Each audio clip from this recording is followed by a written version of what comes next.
What's going on, ladies and gentlemen? It's the one and only James Williams, also known as Dark Waters.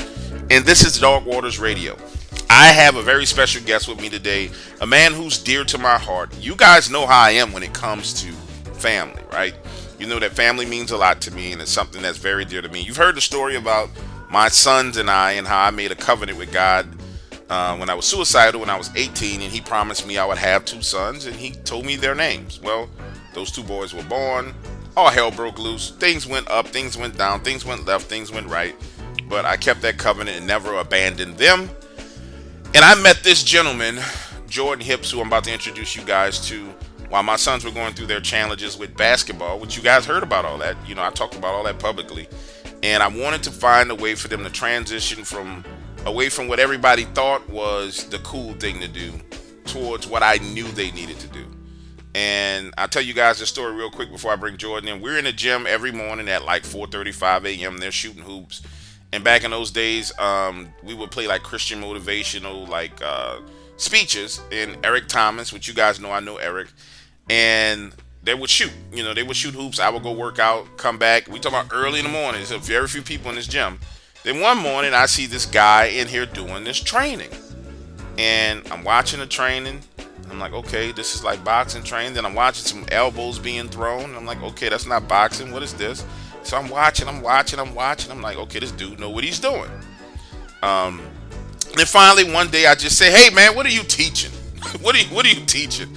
And Jordan and I have a conversation, and we're invited to come to his class. But I'm gonna tell you something. When you talk about the spirit of a man and the way a man moves and the way a man walks and carries themselves, I already knew looking at him that whatever the hell it was that he was teaching, he was proficient at it, to the point to where I had already made my decision. Man, my kids need to train under this gentleman. Then we went to class, guys. So anybody who's in this, that's listening to me, who's ever participated in martial arts, you know, you go into a class, it's like Kia, Kia, Kia. You know what I'm saying? Black belt, white belts. Man, we go in this class. These dudes is on the ground trying to stab each other, kicking each other, throwing each other against walls. I'm like, oh, we doing this. We doing this. We doing this. Ladies and gentlemen, I introduce to you Jordan Hips, my brother in Christ, and my brother, because he's been looking out for me and my family. He's a great guy. Jordan, how you doing today, my friend? Oh man, I'm good. How are you, my man? How you making out? Oh man, I'm fantastic. I wanted to give people a real understanding of how we met, what I saw, and what impressed me about you. Because I was just thoroughly impressed. I had martial arts background, Aikido, Taekwondo, did fighting, like not just tournament fighting, real fighting for money. And so I know what it takes to be a fighter. And the reason why I wanted to have you on is because we're moving into a time period in society, which I like to call a societal collapse, right? You know, you're seeing where things are going out of control, crime is spiking, things are going through the roof when it comes to, you know, inflation, gas prices, food prices. And that breeds violence. Let's talk about violence, man, you know, because most people think violence is a bad thing, even though we live around it. Talk to my audience a little bit about, from your perspective, about violence. Talk about the Goj system of training, and explain to them a little bit about it. Then we're gonna dig into your business after this a little bit. But talk just a little bit about, from the perspective of what violence really is. In a nutshell, I mean, everybody looks at, okay, well, bad guys here or there. From the bully in school to, playground, park, street guys, whatever it is. And I mean, it could come from all of that. It could be summed up, sure, under the umbrella of violence, but a lot of that stuff can be mitigated through words, as far as like to diffuse a situation. A lot of it is kid stuff growing up. So I don't really, put all of that under the umbrella of violence. I really don't, even though a lot of people like to. When they look at it even as bullying in school, whether you're picking on a kid or whatnot, whether it's verbal abuse or physical abuse, they want to chalk it up under violence. The bullying and everything like that, I don't really pay any mind to it. I'm looking at the 3%. Now, that 3%, what I mean by that, and that number has probably grown because you do have, you got some psychotic people out there. I'm not going to lie. But for the most part, it's not the average person on the street who's just looking for a bar fight or, someone on the playground who, for whatever reason wants to fight somebody or pick on them or anything like that. Even though they consider that violence, I don't really consider it. Because at the end of the day, a lot of times the person can walk home. If you can walk home, then, it was a fight. It really wasn't a violent encounter. It was a fight. The real violence, and I'm talking about the real bad guy, the one who doesn't care who you are, where you come from, doesn't care if you're a world champion, you're a black belt in this, that, or the other. He just knows one thing. He either wants something you have, and he's going to stop at nothing to get it. He wants your body, whether if it's a rapist or something like that. He wants your children for whatever reason, wants to sell them or do whatever sick things to them, or just wants your life just because they like killing people. And you have people like that out there. That is what we train for right there. It's not the person on the playground. It's not the guy in the bar room who wants to be the tough guy in the bar and all of that bullshit. Pardon my language. But we're not worried about those people. Those people, you can see them a mile. Ray Charles could see those people, and you could just avoid them. It's easy. But the real bad guys, that's the ones that we train for right there.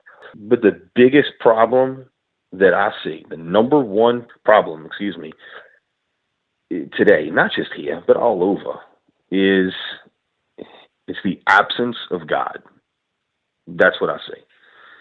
Evil can only exist. I mean, look, when people are doing these violent things, really violent things or really bad things to one another, that's evil. Plain and simple. That's just, at its core, it's evil. No matter which way you look at it, it's evil. The kid going in Texas and shooting up a bunch of children, right? Regardless, whatever was going on in that is an evil act. Plain and simple. Why? Because they have a connection with God, they have a relationship with God. That's why. Let me say this. So what we're breaking down then is, and I'm glad you mentioned that, because you're right. The encounters that we train for and the way we train, it really is to fight evil. Because it does take, like what we train for, a person coming at you with a knife to stab you, to abduct you, is really about good versus evil.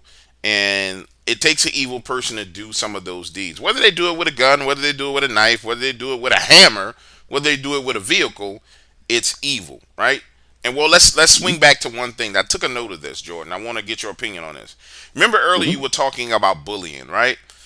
In society, we've had this change. We went through this anti-bullying movement, right? Where it's like, don't bully the kids. Don't do this. Don't do that. See, when I was coming up, bullying was kind of a ritual of growth. Like you were a young man.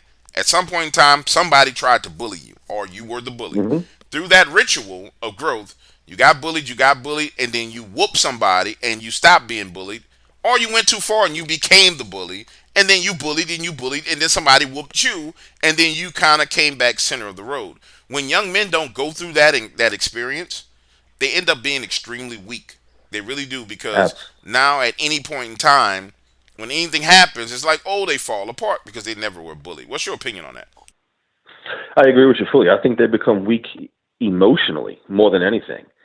And what I mean by that is, and yes, we're all bullied at some point, in time. And it was almost like you would say, like a rite of passage, And I'll tell you this is a true story right here, right? When I was in kindergarten, how old are you in kindergarten? 5 years old, 6 years old, maybe 6 years 4. old. And they had a kid. And it's funny, 'cause I'm friends with him today. And but we were in kindergarten together, and he was a class bully, plain and simple.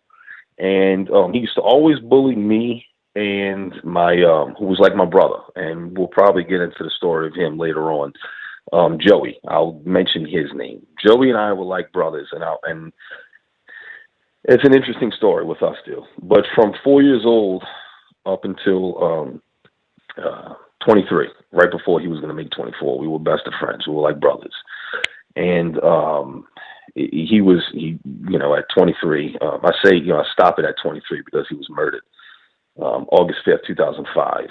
And, if you want to get into that later, we can. That's up to you. And, but nonetheless, which is going to violence. We want to talk about violence. You can't get much more violent than that. People went into his home and they killed him. And, which is part of the reason, which is, that burning that I have inside of me to be the way I am, to train, the way I do. The reason why I'm as hard as I am on my students and everything, because I know that what the bad guy is capable of and what he's going to do.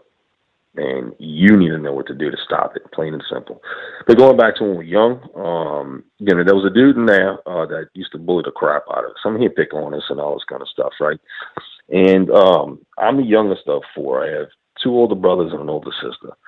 And I come from a pretty tough family. My mother's Sicilian, and my father's half and half British. And my dad was a boxer. And I would come home sad all the time and everything from getting picked on. And so finally, my oldest brother said, "Dad, I think it's about time you start teaching him how to fight, how to box." So my dad did, and he was the first one to start teaching me how to box and everything. And I'm left-handed. I'm a southpaw for you people out there. If you don't know what a southpaw is, it's a lefty.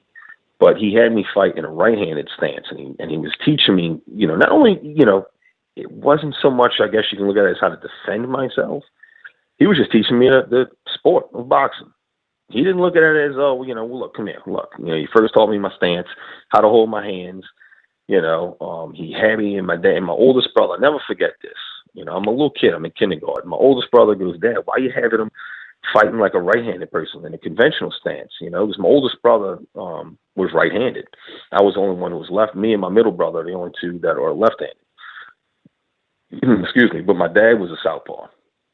And so my dad said, "No." He said, "I don't want you fighting as a southpaw." He said, "Because you're going to use your strong, He said, "You're going to use whichever is your lead hand, your jab hand, you use 85, 90% of the time." He said, "So I'd rather you have your strong hand in the front because you can use it more. You can use it as a jab, you can use it as a left hook. And it's going to, it's better to have your strong hand out front." And later on in life, I didn't realize that some top pro fighters were like that. Oscar De La Hoya, Mike Tyson, Joe Frazier. They were all really left-handed, but they just fought in a right-handed stance. And so nonetheless, though, so one day we in school, and the dude is picking on Joey, on my brother from another mother. And so I just walked over there to him, and I confronted him. So then the kid, turns to me, and he wants to kind of like push on me and try to choke me. And I just threw a left hook, caught him right perfect on the jaw. I'm literally in kindergarten.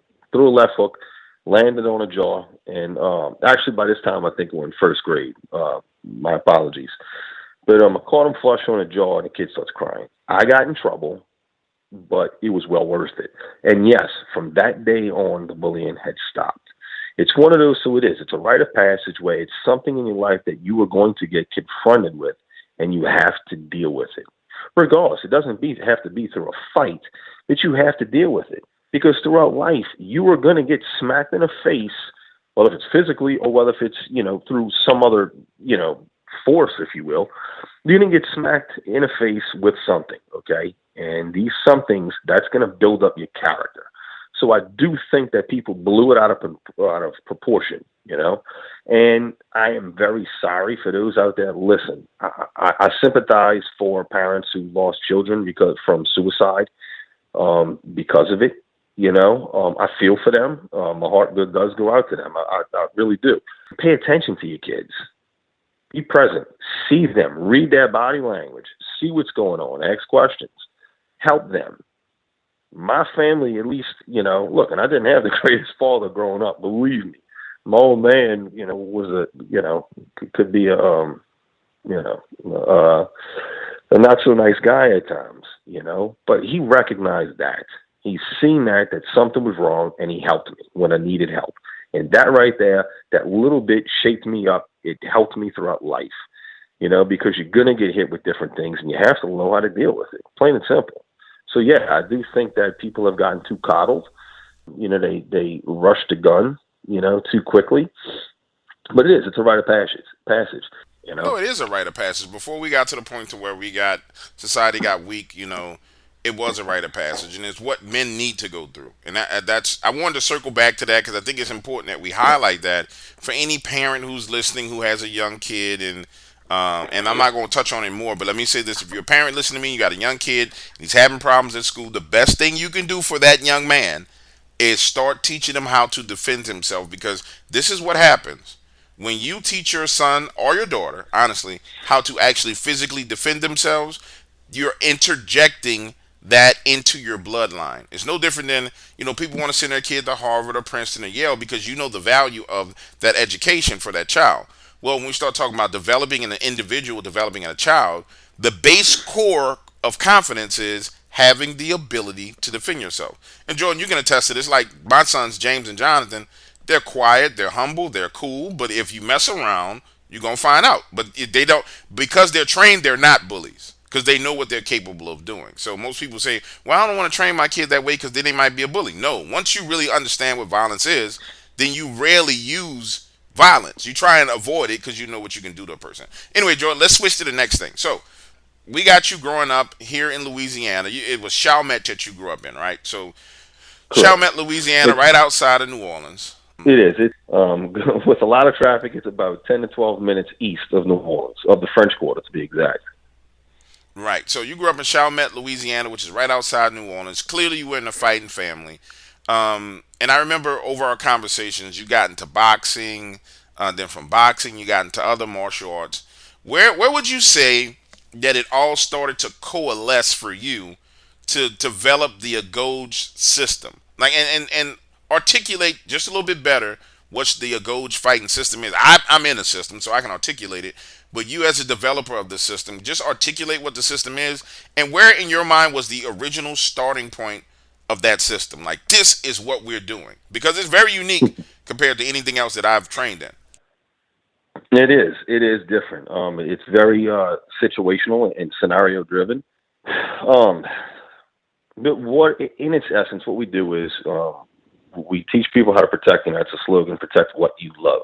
You know, whether if it's obviously you should love yourself. You know, whether if it's your family members, whether if it's friends, whomever. You know, even if look, you're trying to be a good Samaritan, and you see someone, you know, that's someone else that's being harmed or whatnot. You want to step up, want to be a protector. That's what we are. At the end of the day, we're protectors, plain and simple. You know, we teach violent solutions, you know, offensive solutions, excuse me, to violent problems, and we go on the offense.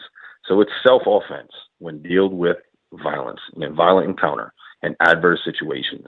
We rise up and we deal with it, you know, and because like it or not, if you find yourself at the receiving end of a barrel, which growing up I was on more than one occasion, or a blade coming at you again, you know, experienced that as well. You don't have the luxury to say, you know, hey, I don't like this. You need to deal with it because it's happening. Whether you like it or not, it's happening. So you need to do something about it, plain and simple. But again, in the back of my mind, I was 14 the first time I had a gun pulled on me. So I always knew that boxing wasn't an end-all be-all. It's a great foundation, but again, it's not an end-all be-all.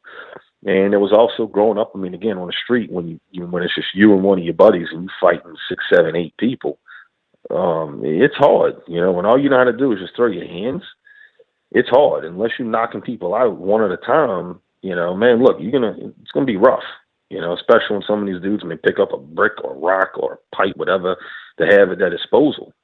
You know, when they fueled with rage and or alcohol, you know, look, they don't care if they accidentally kill you. It's like, oh, okay, my bad. And and there's two reasons again. I mean, I'll tell you real quick why I started Krav is because going back to when I was 14, I remembered that gun being in my face and it was nothing. I didn't know what to do. You know, I knew that there needed to be something else, and that's where I found Krav. And Krav Maga is like hardcore fighting, man. I know, like when you go into Krav, it's not like point fighting system. It's no, you fighting, fighting, fighting, and the tests are Mm-hmm. like multiple opponents. There's no gloves. There's no No, feet you pads. basically you keep going until the threat is no more. You be as violent as possible, as quickly as possible, until the threat is gone. And so that's when we're in class. That's what the combination is, guys. Like, ladies and gentlemen, like I don't know if you ever watched the videos on YouTube, but let me give you guys an idea of some of the drills we would do in class. Right? It was I forgot what we called it, danger dodgeball, but it was so you would put a knife in the middle of the floor, a brick like a foam brick, a stick that was foam, a gun, and you would have 8 people in a circle, and then you would say go, and then people ran after sticks, knives, and guns, and they attacked you. And it didn't matter how many people attacked you; it would be for 2, 3 minutes. You just constantly being attacked. I remember those classes, Jordan, where I would be outside breathing, feeling like I was going to throw up. But that's what it comes from. It comes from Krav, is what you're saying. Yeah, it does. I was only in maybe 2 or 3 classes. That's it. When he and some of the other instructors there were like, look, you don't belong in a class with all the students. You need to come train with us, with the instructors. So that's what I did. And I knew that it was real, Wayne, because I've been in the students' classes as a student and seeing how they train, which was good. But once I went and started training with them from the very first class, I'm like, what the hell are they doing? It's all the instructors in there. I'm the only non-instructor, which again, I've only taken maybe 3 classes. And they started putting black bags, almost like, think of like the big industrial garbage bags, and they were cutting them open to where they would open up, and they were taping off the windows, literally like the glass window, because each class was a pretty cool setup, the Krav place. You could look in, like as you're just in a hall, you can look at all the classes going on. Well, when the instructors would train, they would put the black bags over the windows so you couldn't see what was going on in there. Because in all the students' classes, you pretty much, even though it's full contact, you still are protected in a sense. But as I found real quickly, in there, you're not protected. Anything goes. You get kicked in the nuts, you're getting kicked in the nuts. And I didn't wear a cup. They recommended it, but I didn't wear a cup and I didn't wear a mouthpiece. That was the only 2 things of protection that they would recommend you wear. I didn't use either. And I guess just because my mindset was, okay, well, if I'm training for the street, for real world application, when in the hell am I going to be wearing a cup or a mouthpiece? You know? Right. So that's why I had that mindset. And they knew that and they seen that. The other thing was that, because I mean, you're used to getting hit. You're not going to be shy to it. You're not going to be afraid of a punch coming at you because you're used to it. You know, and if you do get hit, you know how to shake it off or not show it. You know, I mean, unless you get caught really bad and you get hurt. But nonetheless, so I was training with the instructors, and it was full contact, everything. They knew I had real world experience, and they liked that. So immediately they said, hey, look, we want you to go into the pipeline and become an instructor. I was like, okay. I've learned a lot of great things in Krav, and I was extremely fortunate to come because there's a lot of Krav places around, but the guys that I learned from, they were under the direct lineage to Emi Lichtenfeld, who is the founder of Israeli Krav Maga. Plain and simple. He is the godfather of it. He founded it. And that lineage is the gentleman, you know, who trained me. My buddy Vin, he was I believe a 2nd degree black belt in Israeli Krav Maga. And then John Pascal was a 6th degree, and then Darren Levine, who Darren took over Krav Maga worldwide directly from Emi himself. And so these are the gentlemen who taught me and trained me. Yeah. So you train with the top level guys in Krav Maga. That's crazy. Let me ask you this then, Jordan. So we got the boxing, we got the Krav Maga. How did we get to how did you combine the small arms training, like the knife and gun training? Okay, that's a good question. How did we get? Because I never asked you these questions, and I'm in the system. Like, how did that? I'm serious. How did we get to that point where we started mixing those things in? Because, ladies and gentlemen, I'm telling you, when we go to class, like we go to the shooting range and say, okay, this is how you pie corners, this is how you do this. Like, this is real training. How did that come into the fold? Okay, that's going to be, again, kind of like another pair off. But it was, and it does stem, this is, you know, from there, ladies and gentlemen, look, I mean, aside from the boxing and the Krav, my background is also going to be in Tony Blauer's spear system, where I'm a certified spear instructor, and then also in Sayat Kali, which stemmed from the Philippines, and then even before that, kind of like Indonesia, but really in the Philippines. That is kind of different in itself, but that's where I learned a lot of blade work. And 2 things with it. Going back to Krav, they introduce and instructor stuff. It's a lot of weapons disarming. They don't teach you from the offensive, they teach you from the defensive, how to disarm people, whether if it's from a gun, blade, you know, anything that could be used, whether if it's a long range, you know, from a rifle. It could be a bat, stick, bottle, brick, you name it. Anything that could be used as a force multiplier, you're going to train for it. But sadly, you know, sad to say, there were some things that I felt weren't real world applicable. It was more theatrics than real. Now, some of it was good, and it gave me a great foundation in weapons disarming. But being someone who came from the streets and who had experiences, I knew that what they were showing wasn't going to work. It'll work in a classroom with a fake gun, and when your stress levels aren't high and you're not caught off guard and all that kind of stuff. But regardless, in the classroom, even if I say, okay, close your eyes and all of this shit, and you're going to run a scenario, you still know something bad is going to happen. You still know it.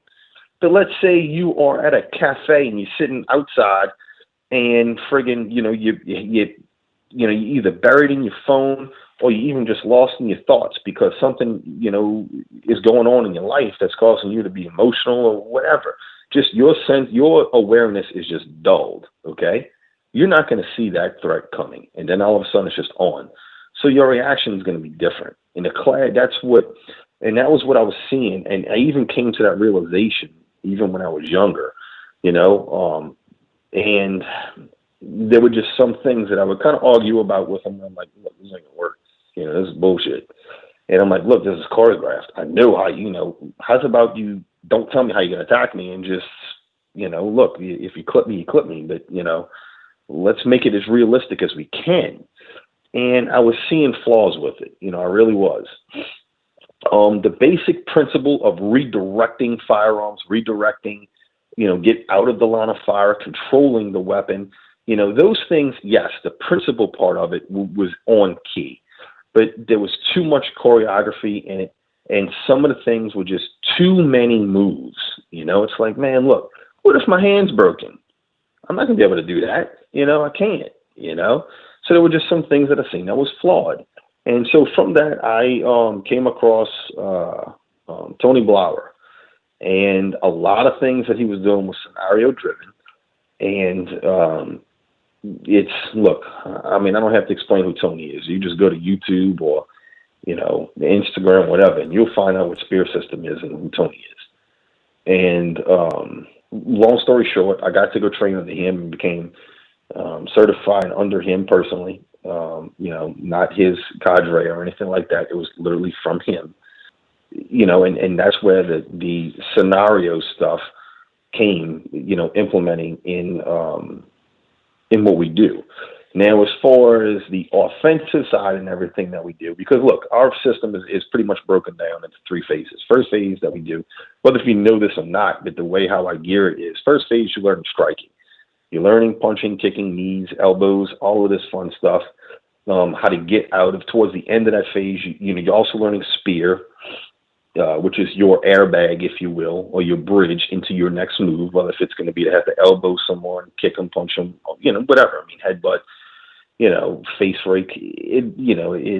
The possibilities are endless. It's being an artist. But you have to learn how to do all of these types of strikes. Towards the end of that phase, we're learning how to get out of chokes, whether if it's a rear naked choke or, other types of chokes, being on the ground in a triangle. All of this stuff we're learning how to get out, but we're learning, and it's dirty tactics. It's not stuff that you can't use it in jiu-jitsu class, because I'm like, you can't do that. It's like, well, guess what? In the real world, I can, And so that's always been my mindset, was training for the real world. We're not training for a mat. We're not training for a ring. We're not training to look good in front of judges and all this other bullshit. We're training for the real world.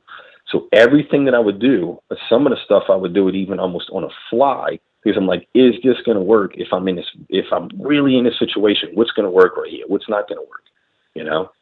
And so I would make my students, okay, do it to me. And it's like, all right, let me see what I'm going to do. And, we see what works and what doesn't work.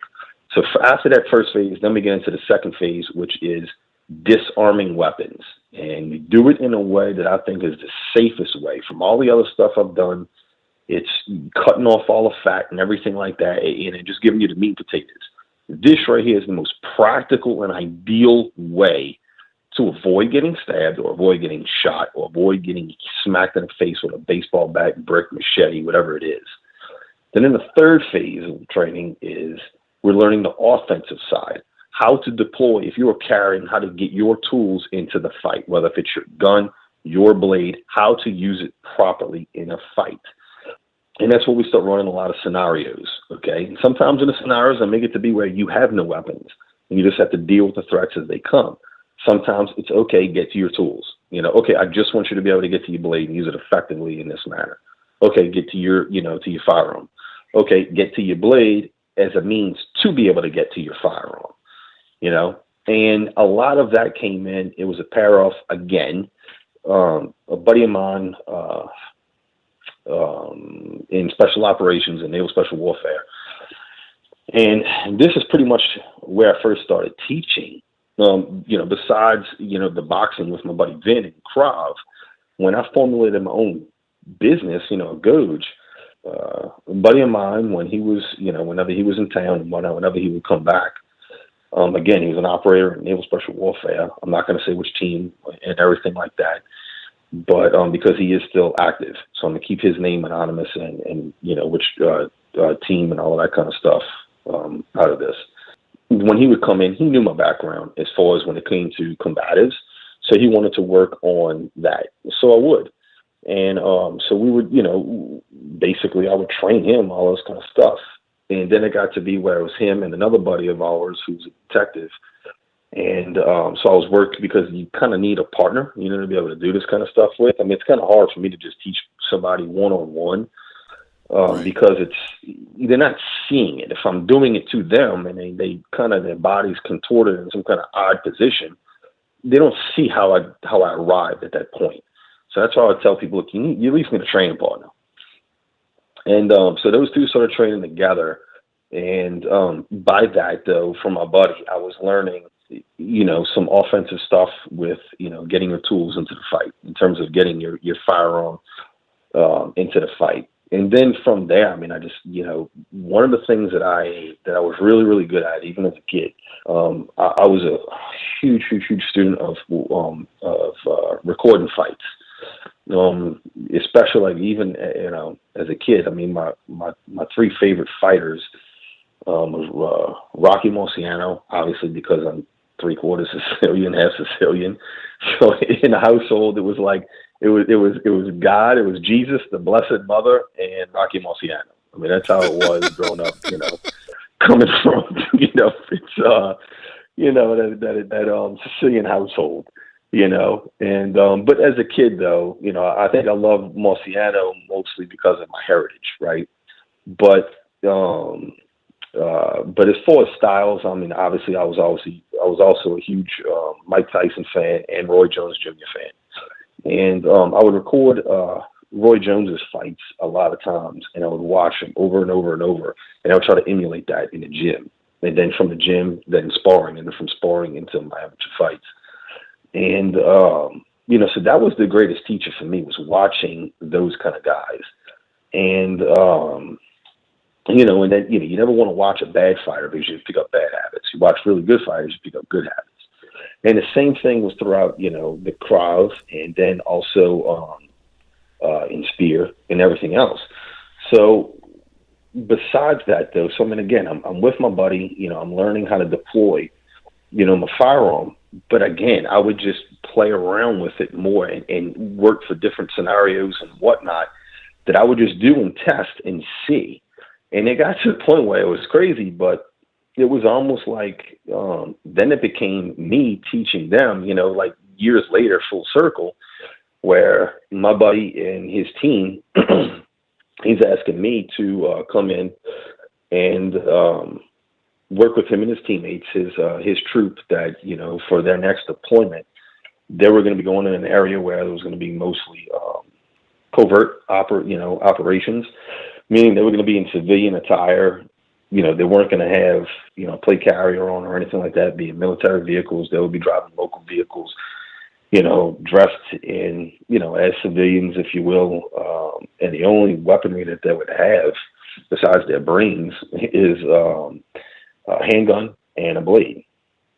And they wanted me to come in, or he wanted me to come in and work with them on vehicle interdiction, meaning going from, like an ambush, from a defensive posture to an offensive posture, how to, fight within that real close quarters.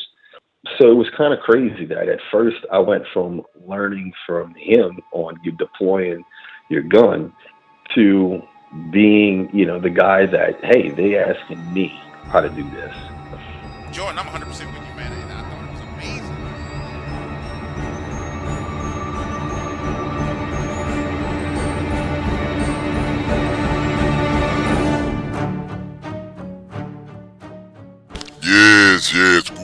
I hope you enjoyed the interview. Now it is time for you to make a decision. Decide what you will do. Will you become a member at imdogwaters.com today to hear the rest of this interview? Or will you sit back and stay here on YouTube missing out on some of the best content in the world? It is your choice. I will not rush you. Take your time and decide. But that is all you get for today.